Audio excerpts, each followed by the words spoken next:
Muchas personas me preguntan qué va a suceder con el proyecto de Yuan y la ley MiCA. ¿Esto atrasará el proyecto o hay que esperar que tengamos la licencia para seguir avanzando? Ya te digo qué es lo que sucede.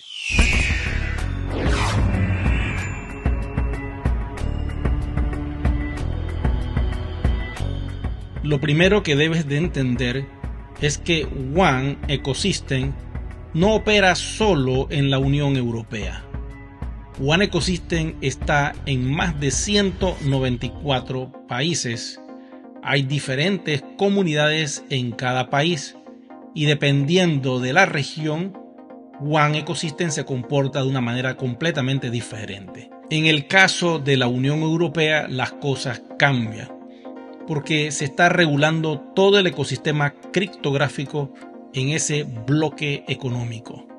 Resulta que para poder operar dentro de la zona euro se requiere la licencia de MiCA. Para finales del mes de marzo, cualquier proyecto fintech que sea un stablecoin y no tenga dicha licencia no va a poder operar en la Unión Europea. En el caso de Yuan Ecosystem, los procesos son completamente diferentes porque nosotros no somos una stablecoin, pero de igual manera hay que ajustarse a la normativa. Y si MiCA exige que el proyecto sea regulado, entonces tendremos un tiempo para poder hacerlo. Esto no quiere decir que por estar esperando la ley MiCA no podamos seguir avanzando con el proyecto.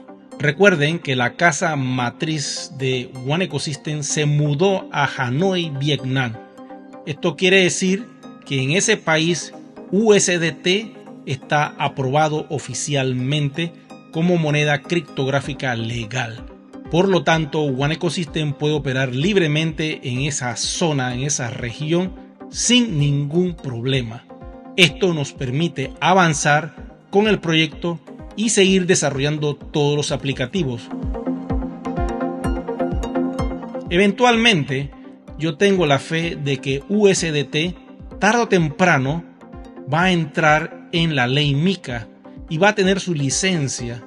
Créanme que eso va a ser así, porque ellos no se van a perder de esa zona euro.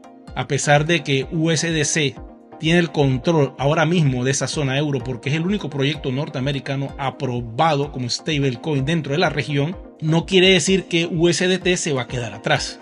Eventualmente ellos van a entrar en el carril de esa normativa y van a poder ser legales en esa zona. Una vez que eso suceda, Yuan Ecosystem ya podrá tener también su licencia y podrá operar entonces dentro de esa región. Pero mientras tanto, en toda Latinoamérica y en todos los otros continentes, Yuan Ecosystem sigue operando. ¿Cuál es el beneficio de tener la ley MiCA? Pues darle mucho valor y poder al ecosistema. Porque si la compañía tiene esa licencia, créanme que las cosas cambian, porque Yuan ya se convertiría entonces en un medio de pago oficial dentro de la zona euro. Eventualmente, al suceder esto, podríamos ver entonces que en Vietnam pudiera activarse Yuan como un medio de pago. Quiero decirte que en los inicios de este proyecto, el único país que aprobó a Yuan como medio de pago fue Vietnam. Puede ser que en cualquier momento esto suceda y si eso es así, también nos vamos a beneficiar todos, aunque en tu país todavía no sea un medio de pago. Lo importante es seguir avanzando con este universo de las regulaciones para que Yuan se convierta en un token RC20 regulado en todo el mundo. Bueno, si has llegado hasta el final de este video, te voy a agradecer mucho que te suscribas y será que nos vemos en una próxima entrega.